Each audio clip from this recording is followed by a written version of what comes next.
오늘 우리가 함께 볼 하나님의 말씀은 예레미야 2장 1절부터 8절입니다. 예레미야 2장 1절부터 8절까지 말씀 교독하도록 하겠습니다. 1절입니다. 여호와의 말씀이 내게 임하니라. 이르시되 가서 예루살렘 귀에 외칠지니라. 여호와께서 이와 같이 말씀하시기를 내가 너를 위하여 내 청년의 때 인애와 내 신혼의 때의 사랑을 기억하노니 곧 씨 뿌리지 못하는 땅 그 광야에서 나를 따랐음이니라.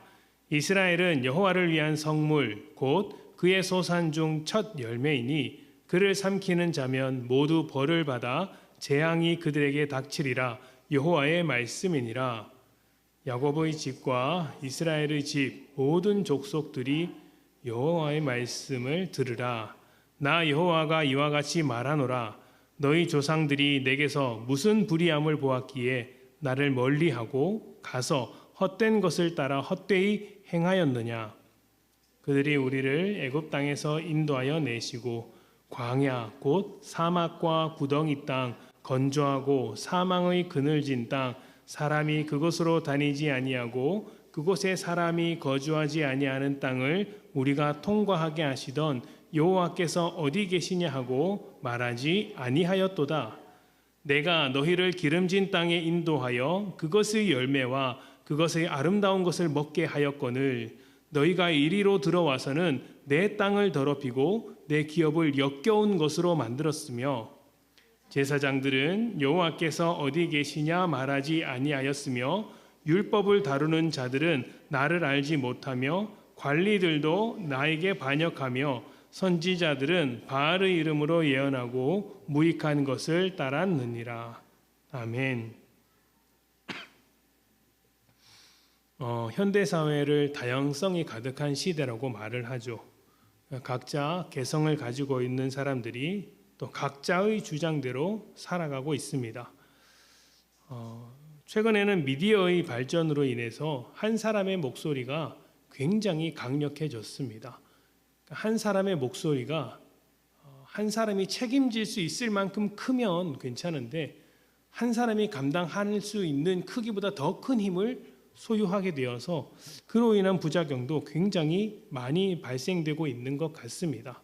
때로는 한 사람의 힘이 어떤 공적 영역의 힘을 뛰어넘을 때가 있죠.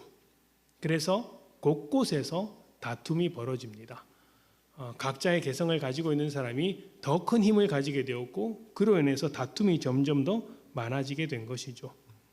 예전에는 역사적인 사건과 정치적인 이유로 지역 간의 갈등이 심했습니다.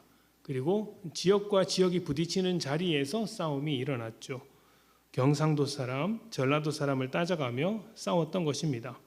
이제는 지역 간의 갈등이 있기보다는 세대 간의 갈등이 있다고 합니다.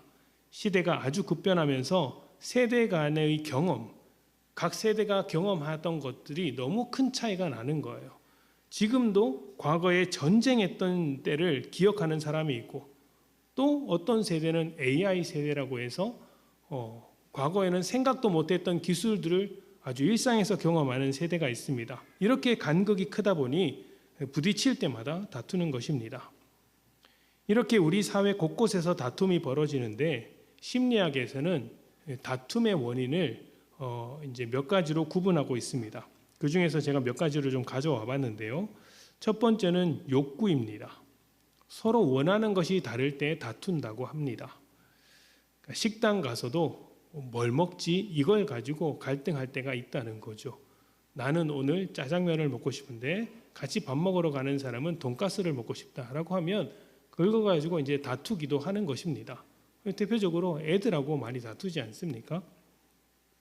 또 오랜만에 휴일을 맞이해서 가족끼리 놀러 좀 가야 되겠다 생각을 하는데 그 남편이라는 작자가 집에서 잠만 자려고 한다. 그러면 어떻게 됩니까? 다툽니까? 안 다툽니까? 안 다툽니까? 여러분은 훌륭하십니다. 저희 집도 안 다툽니다. 자, 두 번째는 가치관이죠. 정체성이라고도 합니다. 한국과 일본은 역사 문제, 독도 문제로 늘 다투죠. 정체성이 다르고 가치관이 달라서 다투는 것입니다. 그리고 다른 나라 사람이 아니라 같은 나라 사람일지라도 다투는 문제가 있습니다. 정치적인 입장을 어떻게 가지고 있느냐에 따라서 늘 다투죠. 이 다툼을 통해서 문제가 해소되면 좋은데 요즘은 처음 말씀드렸던 것처럼 개인의 힘이 너무 세지다 보니까 누가 더 잘 싸우느냐를 놓고 경쟁하고 있습니다. 그래서 화해를 하는 것이 아니라 이제 극단으로 치닫게 되죠.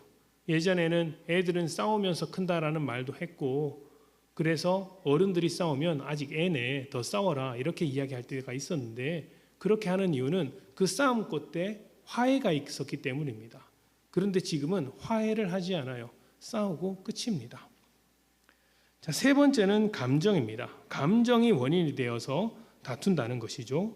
감정의 골이 생기면 우리는 작은 문제를 가지고도 크게 다툽니다. 감정이 상했으면 어떻습니까?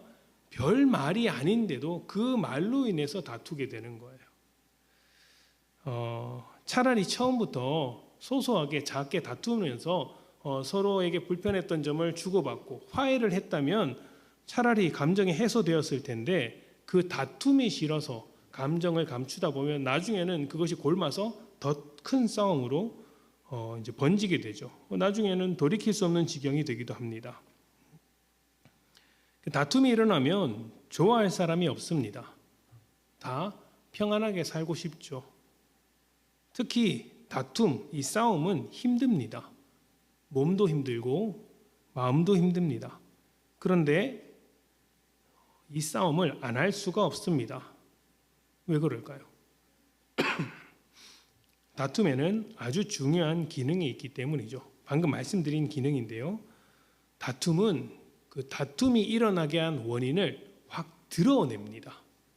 그러니까 우리가 감추고 있었던 그 원인들을 드러내서 계속 충돌시켜서 그 원인 자체를 해소하게 만드는 힘이 싸움에 있습니다. 말씀드렸던 것처럼 애들은 싸우면서 큰다는 게 그런 의미죠. 애들은 싸우면서 커야 나중에 어른이 되어서 싸움하지 않고 타협하는 법을 알게 됩니다. 다른 사람과 함께 어울리는 법을 알게 되죠. 그런 싸움을 커서 하지 말고 어렸을 때 하라는 것입니다. 물론 이제 건강한 다툼일 때 그렇다는 것이죠. 서로 원하는 것이 다를 때 다툽니다. 그러면 건강한 다툼을 하면 어떻게 됩니까? 내가 원하는 것과 상대방이 원하는 것이 다르구나 라고 해서 그 다름을 발견해서 어느 정도 타협을 합니다. 또 가치관이 달라서 다툴 때도 마찬가지죠. 다툼을 통해 가치관이 다름을 발견하게 되고 어떤 가치관이 올바른 가치관인지를 분별합니다. 그렇게 해서 바른 가치관을 정립하게 되는 것이죠. 감정도 그렇습니다. 감정의 골이 깊어지기 전에 작은 다툼으로써 서로의 감정을 이해할 수 있는 것이죠. 문제는 우리의 다툼이 그런 식으로 흘러가지 않는다는 것에 있습니다. 어떻게 다툽니까? 서로를 이해하기 위한 다툼이 아니라 자기를 주장하고 내세우기 위해 다툽니다. 나를 주장하는데 그 다툼을 사용하는 것이죠. 그래서 다툴수록 문제가 해결되는 것이 아니라 심각해집니다. 오늘 말씀은 선지자 예레미야가 전한 하나님의 말씀입니다. 이 예레미야가 활동한 시기는 이스라엘 역사의 끝자락이에요. 이제 끝이라는 건 좀 불안하게 느껴지죠. 나라가 망하기 직전의 시대였던 것입니다. 이 시대가 어떤 시대였냐면 하나님과의 관계는 온데간데 없고 완전히 엉망이 되어버린 시대였습니다. 왕도 하나님을 따르지 않고 백성들도 하나님을 따르지 않고 제사장이나 율법을 가르치는 서기관들도 하나님을 따르지 않습니다. 특별히 하나님의 말씀을 받아서 선포하는 선지자들도 하나님을 따르지 않습니다. 이런 시기, 이런 암흑과도 같은 시기 속에서 예레미야가 하나님의 말씀을 붙들고 나옵니다. 그리고 하나님의 눈물 어린 이 마지막 호소를 아주 간절하게 전하고 있는 것이죠. 자, 이스라엘의 상태에 대해서 좀 더 구체적으로 이렇게 설명을 합니다. 예레미야 2장 1절부터 3절입니다. 1절부터 3절입니다. 여호와의 말씀이 내게 임하니라 이르시되 가서 예루살렘의 귀에 외칠지니라. 여호와께서 이와 같이 말씀하시기를 내가 너를 위하여 내 청년의 때의 인애와 내 신혼의 때의 사랑을 기억하노니 곧 씨 뿌리지 못하는 땅 그 광야에서 나를 따랐음이니라. 이스라엘은 여호와를 위한 성물 곧 그의 소산 중 첫 열매이니 그를 삼키는 자면 모두 벌을 받아 재앙이 그들에게 닥치리라. 여호와의 말씀이니라. 아멘. 하나님께서 이스라엘과 함께 거닐었던 그 광야 시절을 회상하시는 겁니다. 광야 시절을 신혼 시절과 같았다. 그렇게 힘이 있었던 청년의 때와 같이 아름다웠고 신혼의 때와 같이 아름다웠다라고 이야기를 합니다. 그런데 여러분, 광야 시절을 여러분 한번 생각을 해보십시오. 이스라엘이 광야에서 하나님의 말씀을 잘 들었습니까? 광야에서 정말 잘 순종하며 하나님과 온전한 관계 안에서 살았습니까? 안 그랬습니다. 틈만 나면 불평했습니다. 불만을 가지고 있었죠. 애굽으로 돌아가자라고 말했던 적도 많습니다. 이것은 하나님을 정말 철저하게 무시하는 행동이었어요. 하나님께서 애굽으로부터 끌고 오셨는데 이스라엘 백성은 다시 애굽으로 들어가겠다고 했으니 지금까지 하나님께서 하셨던 그 모든 역사를 부정하는 것이었죠. 이스라엘 백성은 광야에서 그렇게 좋은 모습을 보여주지 않았습니다. 그런데도 그때를 기억하면서 시돈 때와 같았다, 청년의 때와 같았다, 그때가 정말 좋았다라고 말씀하시는 이유가 무엇일까요? 지금이 너무 엉망이라서 그래요. 지금이 너무 엉망이라서 지금과 비교하면 그때가 너무 좋았던 시절이다. 그때로 돌아가자라고 하는 것입니다. 그러면 지금은 어떤 꼴이길래 그때도 말을 안 들었는데 지금은 도대체 어떤 꼴이길래 하나님께서 그렇게까지 말씀하시는가? 우리 한번 봅시다. 예레미야 2장 4절부터 8절입니다. 4절부터 8절 제가 봉독합니다. 야곱의 집과 이스라엘의 집 모든 족속들아 여호와의 말씀을 들으라. 나 여호와가 이와 같이 말하노라. 너희 조상들이 내게서 무슨 불의함을 보았기에 나를 멀리하고 가서 헛된 것을 따라 헛되이 행하였느냐. 그들이 우리를 애굽 땅에서 인도하여 내시고 광야 곧 사막과 구덩이 땅 건조하고 사망의 그늘진 땅 사람이 그곳으로 다니지 아니하고 그곳에 사람이 거주하지 아니하는 땅을 우리가 통과하게 하시던 여호와께서 어디 계시냐 하고 말하지 아니하였도다. 내가 너희를 기름진 땅에 인도하여 그것의 열매와 그것의 아름다운 것을 먹게 하였거늘 너희가 이리로 들어와서는 내 땅을 더럽히고 내 기업을 역겨운 것으로 만들었으며 제사장들은 여호와께서 어디 계시냐 말하지 아니하였으며 율법을 다루는 자들은 나를 알지 못하며 관리들도 나에게 반역하며 선지자들은 바알의 이름으로 예언하고 무익한 것들을 따랐느니라. 아멘. 현재 이스라엘의 상태가 어떤 상태냐면 하나님께서 어디 계시냐라고 말하지 않는 상태라는 겁니다. 하나님께서 어디 계시냐 찾는 상태가 아니라 하나님께서 어디 계시냐고 말도 안 하는 상태라는 거예요. 여러분, 집안에서 대화가 사라지면 어떤 기분이 드십니까? 자녀들과 대화하지 않고 남편과 아내가 서로 대화하지 않습니다. 내가 대화를 했는데 말을 걸었는데 대꾸하지 않으면 어떤 마음이 드세요? 나를 무시하는 것 같고 내 존재 자체가 거절당하는 기분이 들지 않습니까? 예전에 제가 설교를 준비하고 있으면 가끔씩 토요일이나 이럴 때 아내가 이제 와서 교회를 좀 돌보고 저에게 이제 말을 겁니다.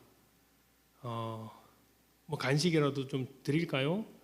뭐 이렇게 맛있는 거라도 좀 드릴까요? 라고 하면 제가 제 뒤에서 그런 이야기를 하잖아요.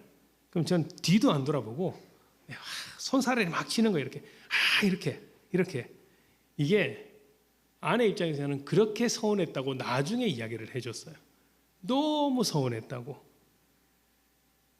저는 지금 설교를 하느라 되게 집중하고 있는 상태인데 그 말 한마디 덧붙이고 말하는 게 그 집중을 깨트려서 지금까지 생각했던 걸 다 와르르 무너뜨리는 거였거든요. 그래서 빨리 저리 좀 가세요. 나를 좀 도와주세요라는 손짓이었는데 아내는 그렇게 받아들이지 않았던 것이죠. 그러니까 지금은 반성합니다. 지금은 내가 이렇게까지 할 건 아니었다라는 생각이 들죠. 뭐 아내도 제가 나쁜 마음이 있어서 그렇게 한 것은 아니라는 것을 압니다. 그래도 사람이 뭐라고 하는데 대꾸하지 않으면 섭섭하고 기분이 안 좋죠. 이스라엘은 지금 하나님께 묻지도 않고 대화하지도 않습니다. 하나님이 어디 계시냐? 그러니까 나에게 힘든 일이 찾아왔는데 하나님 나를 도와주셔야 되는데 어디 계십니까? 라는 말조차 안 한다는 거예요. 하나님을 철저하게 무시하고 있는 것이죠. 하나님께 관심도 없고 신경도 쓰지 않으며 하나님의 존재 자체를 무시하고 있었던 것입니다. 광야에서는 하나님과 다퉜어도 하나님께 물어보면서 다퉜어요. 불만을 가지고 있었어도 하나님께 불만을 내세웠어요. 그런데 가나안 땅에 들어와서는 그냥 그것조차 안 하는 것입니다. 하나님과 다투지도 않고 오직 우상만을 붙들고 있었던 것이죠. 왜 이렇게 되었을까요? 왜 이렇게 이스라엘이 하나님을 찾지도 않는 백성이 되었을까요? 물론 죄인이기 때문에 그렇지만 오늘 성경은 이렇게 말하는 것 같습니다. 광야의 차이, 광야와 가나안 땅의 차이가 아닌가 생각해 볼 수 있겠어요. 광야는요, 하나님 없이 살아갈 수 없는 자리입니다. 하나님을 붙들 수밖에 없는 시간이 광야죠. 기댈 곳이라고는 하나도 없습니다. 우리가 방금 읽었던 말씀에서 광야를 어떤 땅이라고 이야기합니까? 씨를 뿌려도 나지 않는 땅이라고 이야기를 합니다. 그러니까 하나님의 도우심이 없으면 살아갈 수 없는 땅이죠. 그래서 하나님만 찾는 겁니다. 우리도 가끔씩 광야와 같은 순간을 만날 때가 있지 않습니까? 무슨 수를 써도 답이 나오지 않아서 기도밖에 할 수 없는 때가 있습니다. 제가 우리 교회 새벽 예배가 이제 드리잖아요. 우리 교회 새벽 예배 출석률을 보면 이 성도님들의 삶을 어느 정도 파악을 합니다. 이게 좋은 건지 안 좋은 건지 모르겠는데 그래도 꾸준히 나오시는 분이 계시죠. 그런데 안 나오시던 분이 나오기 시작하면 제가 한편으로는 좋은데 한편으로는 이제 걱정이 돼요. 목자의 마음으로, 목사의 마음으로, 목회자의 마음으로 무슨 일이 있나? 그래서 이게 때로는 직접 물어보지만 직접 물어보지 못할 때도 있어서 넌지시 빙글빙글 주변을 서성댈 때가 있죠. 나중에 알고 보니 뭐 이렇게 마음의 결단을 하고 새벽 예배를 지켜야 되겠다라는 그냥 감동이 있어서 오시는 분도 계셨고 진짜 기도 제목이 있어서 오시는 분도 계셨어요. 왜 기도의 자리를 그렇게 찾겠습니까? 하나님이 필요한 순간을 만났기 때문이죠. 광야와 같은 자리에 들어섰기 때문에 그렇게 기도하는 것입니다. 그래서 새벽 예배 사람들이 이제 많이 없으면 무슨 생각을 할까요? 어느 정도 지금 평안하게 사시는구나. 그래도 뭐 좀 평안하게 사시는 분들이 많으시구나. 이런 생각을 없지 않아 합니다. 그래서 감사해야 되는지 말아야 되는지 모르겠지만 감사하고 있습니다. 자, 반면 가나안 땅은 어떤 곳일까요? 풍요로운 곳이에요. 가나안 땅은 광야와 비교해서 비교할 수 없을 정도로 풍요로운 땅이에요. 젖과 꿀이 흐르는 땅이라고 말하지 않습니까? 이렇게 풍요로운 땅에서는 하나님이 없어도 살아갈 수 있을 것 같아요. 편안하거든요. 넉넉하거든요. 게다가 고민도 없습니다. 얼마나 즐겁겠습니까? 날마다 풍족한 삶을 누리며 축제와 같은 삶을 살고 있는데 하나님의 도우심이 어디 필요하겠습니까? 그래서 하나님을 무시해도 될 것 같고 실제로 하나님의 뜻을 특별히 고려하지 않습니다. 우리도 그렇죠. 삶이 잘 풀리면 하나님을 찾지 않습니다. 줄어드는 새벽 예배를 보면 알 수 있죠. 새벽 예배 나오라는 이야기가 아닙니다. 예를 드는 겁니다. 예를 드는 겁니다. 이것 때문에 또 새벽 예배를 내일 나오리라 결단하시면 좋겠지만 제가 여러분의 삶을 알고 있어요. 자, 이렇게 하나님의 뜻을 고려하지 않고 하나님을 찾지도 않으면서도 사람들은 이렇게 생각을 한단 말이에요. 내가 편안하기 때문에 문제없다. 이렇게 살아도 괜찮은 것 같다. 나는 좋다. 뭐가 문제냐 이렇게 말을 하는 것입니다. 자, 그런 자들에게 하나님은 이렇게 말씀하시는 거예요. 7절입니다. 내가 너희를 기름진 땅에 인도하여 그것의 열매와 그것의 아름다운 것을 먹게 하였거늘 너희가 이리로 들어와서는 내 땅을 더럽히고 내 기업을 역겨운 것으로 만들었으며. 가나안 땅에 들어오게 하신 하나님이시잖아요. 그 가나안 땅을 주신 분이 하나님이세요. 들어와서 어떻게 살라는 요구가 있었을 것 아닙니까? 그런데 정작 들어와서는 하나님을 무시하고 있으니 역겹다라고 이야기하는 겁니다. 하나님은 이렇게 말씀하고 계시는 겁니다. 가나안 땅으로 들어가게 한 것이 나다. 내가 가나안 땅에 들어가도록 한 것은 광야에서 함께했던 시간을 기억하며 하나님과 함께 살아가기 위해서였다. 나와 함께 살기 위해서 가나안 땅으로 인도한 것이었다. 그래서 너희가 살아가는데 다른 것 고민하지 않고 오직 나의 뜻대로 나와의 관계에 집중하도록 내가 다른 것 고민하지 말라고 풍요로운 땅으로 인도한 것이다. 그런데 너희는 그 자리를 역겨운 곳으로 만들어 버렸다 라고 지금 말씀하고 계시는 거예요. 설교하다 보면 돈에 대한 이야기를 자주 하게 되는데 돈이 있어야 가정이 화목해진다라는 이야기를 참 많이 합니다. 사람들이 그렇게 많이 이야기를 하죠. 돈과 화목, 돈과 행복을 등치시켜서 이야기하는 경우가 많습니다. 그런데요, 아닙니다. 여러분, 가난한 집안에서도 행복한 집안이 정말 많습니다. 저희 집을 한번 생각해 보십시오. 넉넉한 집이 아니죠. 부족합니다. 돈 때문에 고민하는 때가 많죠. 그래도 끈끈합니다. 잘 삽니다. 저만 그러겠습니까? 부족하지만 가정 안에서 화목하게 지내는 사람들이 굉장히 많습니다. 가난했을 때는 가족끼리 끈끈하다가 부자가 되어서 넉넉해져서 오히려 관계가 깨지는 경우가 훨씬 더 많아요. 가난했을 때는 가족끼리 똘똘 뭉쳤는데 넉넉해지고 나니까 가족끼리 다 뿔뿔이 흩어져 버리는 것입니다. 그러다가 엉뚱한 일을 벌이는 경우도 많죠. 그 돈이 어떤 그런 화목하게 만들거나 관계를 만들어주거나 하는 것이 아닙니다. 그렇다고 돈이 문제이겠습니까? 그것도 아니에요. 돈으로 대표되는 탐욕을 가족보다 중요하게 여긴 것이 문제입니다. 돈이 문제가 아니라 그 돈을 다루는 사람의 마음, 태도, 우리의 죄가 그렇게 이끌고 가는 것이죠. 이스라엘이 하나님을 무시한 이유는 가나안이 주는 풍요로움 때문이었습니다. 그 풍요로움에 눈이 멀어서 풍요를 주는 우상을 섬기고 그 우상을 섬기는 민족들과 교류했으며 그들의 모든 것을 받아들인 것입니다. 이것은 돈의 문제가 아니듯 풍요로운 삶의 문제점을 지적하는 것이 아닙니다. 배부르고 등 따뜻하면 딴 생각이 든다 이런 말을 하고자 하는 게 아닙니다. 풍요로움을 하나님보다 앞에 두어서 삶에서 가장 중요한 문제로 생각한 것이 문제라는 것입니다. 내가 지금 하나님을 바라보는 것보다 더 중요한 문제가 있다. 내 삶이 풍요로워지는 것이다. 이렇게 생각하는 그 죄의 생각이 문제라는 것이죠.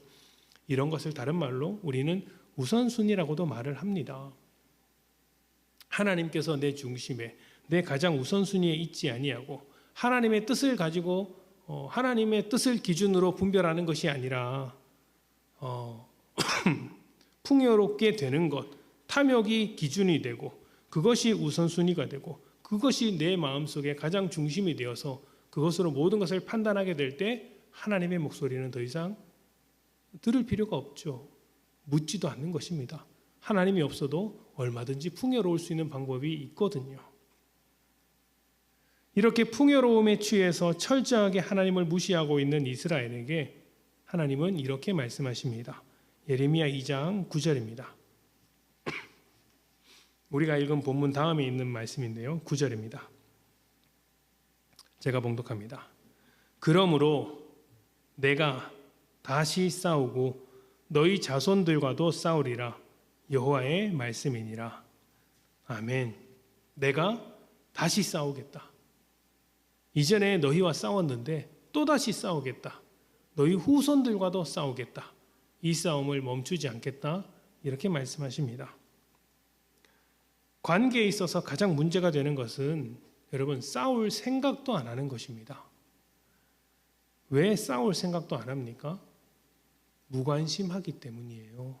관심이 있으면 다툽니다. 하나님은 이스라엘 백성에게 관심이 있었기 때문에 내가 또다시 너희들과 싸우겠다. 나는 너희를 포기할 수 없어서 그것을 뜯어 고쳐야 하겠다 말씀하시는 것입니다. 우리가 앞에서 다툼이 갈등의 원인을 드러내고 그 원인을 해소한다라고 이야기를 했었습니다. 기억하시죠? 하나님께서 지금 그 마음으로 이야기하시는 겁니다. 너와 나 사이에 있는 이 문제를 기필코 풀어내겠다라고 말씀하시고 반드시 싸워서 내가 이겨내겠다. 너희의 그 헛된 생각과 너희의 헛된 그 마음들을 내가 싸워서 이겨내겠다 약속하시는 것입니다. 그리고 결국 싸워서 이기십니다. 어떻게 이기시죠? 하나님의 말씀을 따르지 않는 우리에게 성령으로서 새로운 말씀을 새겨 넣으심으로 결국 하나님께서 하나님의 뜻을 따라 살아가는 백성들을 만들어내시는 것입니다. 부모는 자녀를 내버려 두지 않습니다. 내버려 둬서는 안 되죠. 스스로 인생을 책임질 수 있을 때까지 건강한 습관과 건강한 생각을 가질 수 있도록 그리고 험난한 세상을 버티며 나아갈 힘을 가질 수 있도록 부모는 날마다 아이와 싸웁니다. 싫어서 싸웁니까? 아니죠. 사랑해서 싸웁니다. 아이의 존재와 싸우는 것이 아니라 아이의 존재를 위해 그 아이가 가지고 있는 잘못과 버릇과 죄와 싸우는 것이죠. 아이와 싸울 때는 그 아이를 깨트리고자 하는 것이 아니라 그 아이가 하고 있는 그 잘못을 깨트리기 위해서 아이와 싸우는 것 아닙니까? 이 싸움은요, 부모를 위한 싸움이 아니라 부모가 시비를 걸지만 시비를 건다는 표현이 좀 이상하네요. 부모가 싸움을 시작하지만 부모를 위한 싸움이 아니라 아이가 성장하기 위해 스스로 해야 할 싸움을 부모가 함께 해주는 것이고 대신 해주는 것입니다. 일찍 일어나야 할 아이가 일찍 일어나지 못하니 부모가 대신 깨워가며 싸우는 것이고 공부하지 않는 아이가 그 공부하지 않으려는 그 게으름과 싸워야 하는데 싸우지 않으니 부모가 등을 때려가면서 싸워주는 것이죠. 이 싸움을 사랑하기 때문에 아이를 위해서 해준다는 것입니다. 하나님께서 우리와 싸우실 때는 어떻게 싸우시겠습니까? 우리를 위해서 싸우시되 그 싸움을 풍요로운 자리에서 싸우지 않으세요. 하나님은 우리를 광야로 이끌고 가십니다. 그 광야가 사람마다 다르겠지만 하나님을 붙잡지 않고는 살아갈 수 없는 자리라는 것은 분명합니다. 그곳에서 봐라, 다른 풍요로움이 없어도 너는 나를 붙잡으면 살아갈 수 있다 가르쳐 주시는 것이죠. 풍요로움에 취해 있다면 풍요로움으로는 도저히 감당할 수 없는 광야로 보내시고 정욕과 탐욕에 취해 있다면 정욕과 탐욕으로는 벗어날 수 없는 그런 광야로 보내십니다.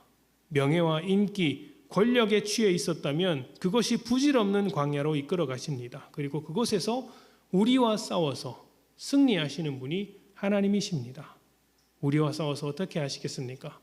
우리를 없이 하시겠습니까? 쫓아내시겠습니까? 아닙니다. 우리와 싸워서 우리를 믿음의 자리로 하나님과 온전한 관계로 복원시키기까지 우리를 도와주시고 이끌어 주시는 것이죠.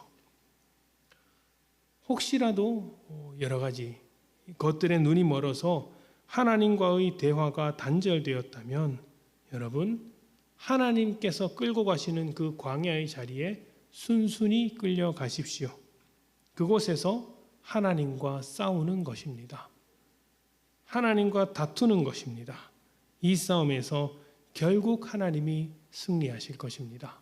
승리하셔서 우리를 새롭게 하실 하나님을 바라보며 광야의 자리에서도 하나님과 함께 살아가는 연습을 하시고 그리고 그 연습이 끝났을 때 다시 한번 가나안 땅으로 돌아와 하나님과 복된 삶을 누렸으면 좋겠습니다. 여러분이 서 있는 자리가 광야의 자리라 할지라도 우리를 위해 싸우시는 하나님을 바라보며 날마다 승리하시기를 축복합니다. 우리 함께 기도합시다.